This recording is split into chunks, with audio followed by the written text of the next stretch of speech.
Hello guys, so meron ng comment ng age problem. Most likely lalabas ito sa UPCAT 2026. Especially this is a very tricky question.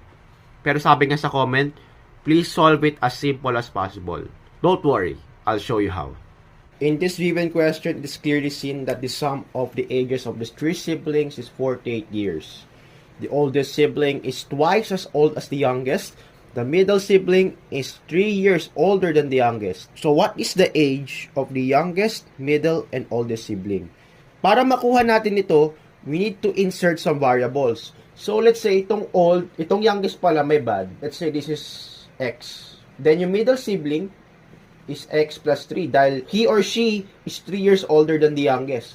Then the oldest sibling is twice as the youngest age. So this is 2X. Kaya ang gagawin natin, i-add natin itong mga variables as well as the coefficient.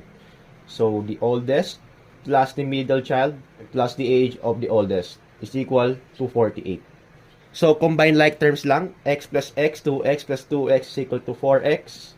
Then, since like term ng 3 ang 48, ililipat natin to dito and mag-iiba ang kanyang operation which should be minus 3. So, 48 minus 3 is equal to 45. Then divide both sides by 4, which will bring us 45 divided by 4 is equal to 11.25 years. So the youngest child is 11.25. Then the middle child, since he or she is 3 years older than the youngest, automatically 14.25 years. And lastly, the oldest, 11.25 times 2, very good, that's equal to 22.5 years. Ganun lang po siyang kasimple. I hope you learned something new.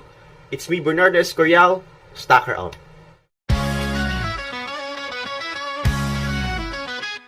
Bernardo starts in flash or red, cup flying high, quick hands, no dread. 7 years he stacks with might since he was 8, he's in the fight.